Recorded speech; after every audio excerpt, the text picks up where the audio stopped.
3D Animal from the Muppets Acrylic Nail Art Tutorial by Hotpinkzebrapolish. Hi everyone! In today's video I'm going to be showing you this really funny little 3D animal from the Muppets. I love the Muppets. I have all kinds of Muppet things. I know that I had a Kermit the Frog puppet for the longest of time that was in my living room just, you know, hanging out there, and I had a huge 3-foot stuffed Fozzie Bear for a long time too, and I still have some Miss Piggy shirts, and I don't know, I just love the whole Muppets gang. This one is actually inspired by a shirt of my dad's. He's got an animal shirt that's got animal just in the center of it, and kind of like a graffiti style, very, I don't know, very bright and like intense, but it's got animal on it, so I'm like, you know, that'd be kind of cool for a nail. And I've been thinking on it for a while, how to get the goofiness of Animal's head, and then it dawned on me that I should be using a feather for this. So I'm using a red feather to make his poofy hair, or hair, I guess, fur, I don't know, whatever you want to call it, to make the top of his head. And it's just really actually pretty simple once I got that little detail worked out in my mind. I hope you guys like this, and don't forget to click subscribe to see all my future videos as well. So here is some stuff that I'm going to be using from Beauty Big Bang. And so here I've got, it's a top coat and a base coat, and I'm actually not using the base coat in the video because it's on an artificial nail, so that isn't really necessary, but I have used the base coat actually tonight on my sister. And I mean, it was good, it cured really well and all that fun stuff. So top and base coat, I did use a top coat though, so you guys will see that in action. And then there's some little, this is a little jar of rhinestones that is, they're kind of a lavender, like a really soft orchidy lavender color. They're very pretty, and they're multi-sized in that little container. Again, I'm not using these in this video, but I'm sure you'll be seeing me use them in the future because they are so pretty. I love rhinestones. I have a rhinestone obsession. I've got containers and containers of rhinestones, and I just adore them. I adore rhinestones.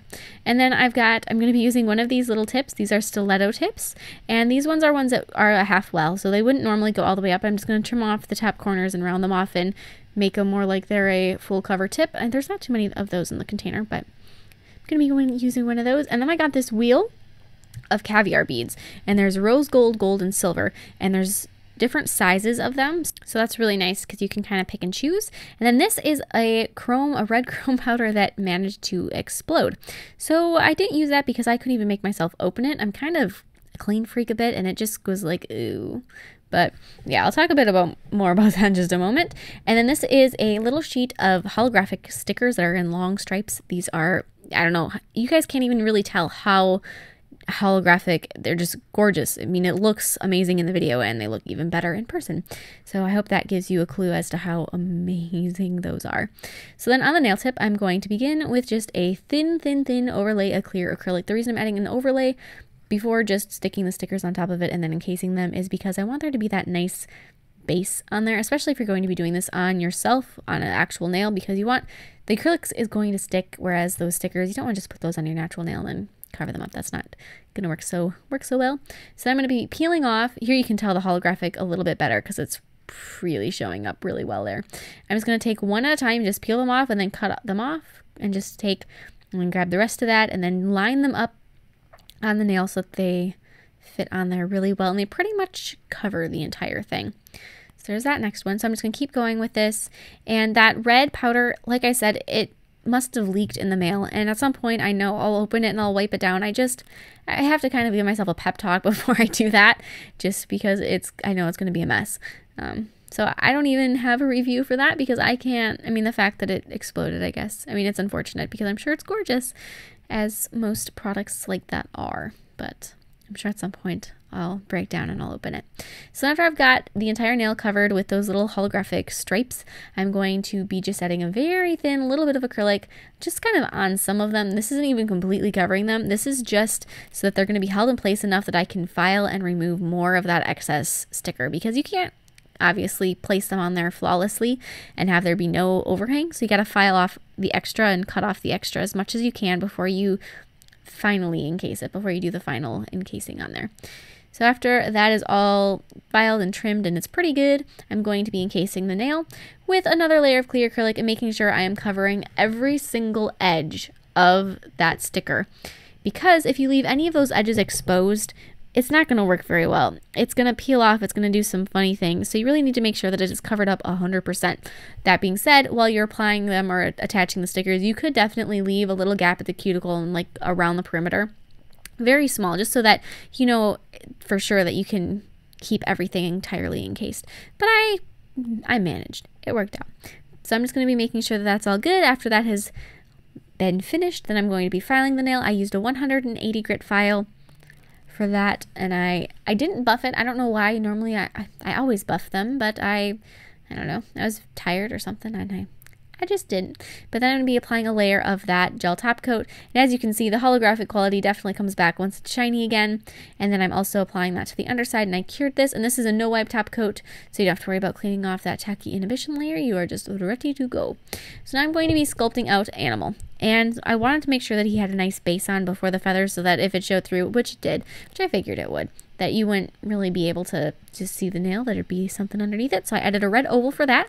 And then I'm going to be giving him a black t-shirt. So I just started out with kind of a smoother version of a rectangle below. That's like for the body of the sweatshirt. And then I'm going to be adding the 2 cap sleeves, or sleeves, they're not cap sleeves, that's... I'm sure Animal would be so disgruntled to hear someone say he had cap sleeves. But the sleeves of the t-shirt, just like that, they're basically triangles with more black acrylic, and they kind of stick out to the sides a little bit, like so. And then I'm going to go through with orange acrylic, and I'm going to be adding his lips. So I'm going to set down the bead of orange and then sort of stretch it out into that big, I guess it's kind of a toothy grin, because he's got those lower sharp teeth that show. We're going to call it a toothy grin. So the lips surrounding his toothy grin, just like that. And it's a pretty basic smile shape, like so. Like I said, you can just sort of set down some orange and then work it out into place. And then I'm going to be adding black acrylic inside his mouth just to cover up the red. It's just a very thin layer just so that it's not the red showing through. And then add his tongue. So then I'm going to grab more red and set that in there and then just sculpt out his tongue. The red acrylic didn't show up super well on top of the black, so I did end up painting that later, which you could just paint it and not worry about adding the 3D tongue. But I like doing as much as I can that's going to be 3D and show up really nice and dimensional. And so now with orange acrylic, I'm going to be adding his arms. And the reason that I'm kind of jumping back and forth between working on his head and then working on his shirt and his body is because if you were to try to do this orange on top of that black before the black had a chance to really set, you are going to be ending up with a grayish, brownish, orangish, muddy mess, because the pigment from the black acrylic is going to leak through into your orange acrylic, and it's going to just, it's not going to look good. So you need to make sure that your black acrylic is very set before you start adding more layers on top of it. Same thing with on top of the red. So you do the red and then you go and you do some black and you kind of jump back and forth, because the red would have bled into the orange. Since the orange is a lighter color, you kind of have to make sure that it's going on top of completely set acrylic. Same thing, that's why I waited, and now I'm going back through and adding his teeth, because we're doing this back and forth so that we're making sure everything is nice and set, so there's not an issue in that respect. So just with white acrylic, I'm adding his little teeth. They are small, but they are pretty sharp, so make sure that you give them a nice point. And I know that these aren't super bright, so I'll be painting those and highlighting them later. So I'm going to be putting some clear builder gel down on all of that red that's showing. So basically it's going to be his forehead, and then just a little bit under his chin as well. He's got a couple little pieces of hair that sort of stick out under there.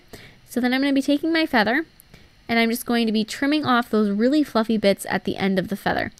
So these are almost more like down. They're the very fluffy parts of the feather. I'm just going to be trimming those, and I'm just going to be sticking them on there mostly with the tweezers. I did do some work with my fingers, but I tried to avoid doing that because I don't want to get any of that gel on my skin.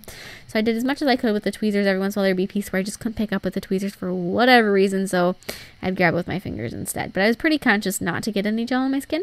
And I was going to be covering him up with that, and I did have a couple of feathers at the ready so that if I needed more fluff I would have it available. So that was some pretty good stuff. So just make sure that you keep adding fluff and keep pressing it in. As long as it's touching the gel, it'll stick.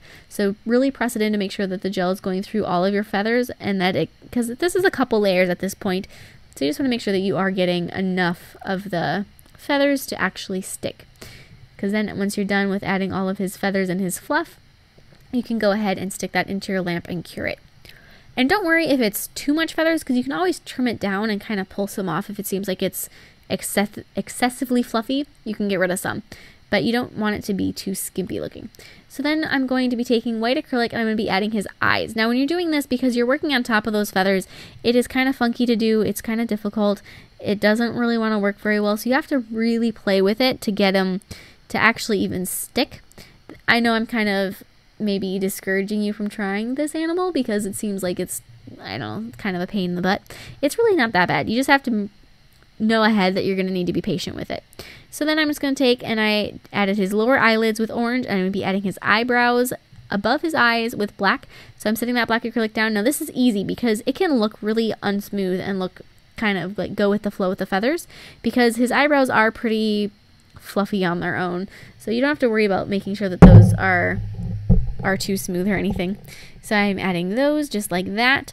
And then I'm going to be adding his nose with red that is setting right sort of on top in between his eyes, right in that area with his eyes and his mouth. So now, like I said, I'm adding some of those caviar beads. The second to the largest size are the ones that I used. I'm going to be adding those as a collar under his head, on where his neck is, and then just to kind of finish off the bottom of his t-shirt. I didn't want to add any legs or anything. I wanted to leave him just kind of like a bust, I suppose you could say. And I felt like his t-shirt didn't quite look like it was finished off. So I added a layer of those, or a row of those caviar beads to the bottom of his t-shirt just to kind of give it a finishing touch down there. So I'm just going to be really quickly adding those little caviar beads, and I'm using the silver ones just to kind of keep with that silver holographic feel. So now with white paint, I'm going to be doing some little details. I'm going to be adding white to his eyes, make sure they're really bright and easy to see. I'm going to be adding a little white highlight over all of his teeth. And then I'm going to be taking red and I'm going to be highlighting his tongue, making sure that's nice and bright. And then I also highlighted his nose. I just did that later on. But then with black, I'm going to be adding the pupils in his eyes, doing a very thin little outline on his arms to really separate those, and then just kind of touching up the line of his eyebrows because it wasn't very precise. And then there I go and highlight his nose. Like I said, I don't know why I missed doing that before. I'm also going to take some orange. It's a little bit brighter, and I'm going to be highlighting his lips and his arms with that. Just a little bit. It's not too much, but just to kind of brighten it up and make it a little bit more easy to see and vivid. So that is it. That is Animal. I thoroughly enjoyed making this guy, and those holographic sticker stripe things are phenomenal. And I have links to everything in the description box below. I will keep you updated if and when I can gain the courage to open the red stuff. We'll see how that goes. Maybe this weekend I'll figure that one out. So I hope you guys like this, and don't forget to share recreations with me on Facebook and Instagram, and I'll see you in my next video.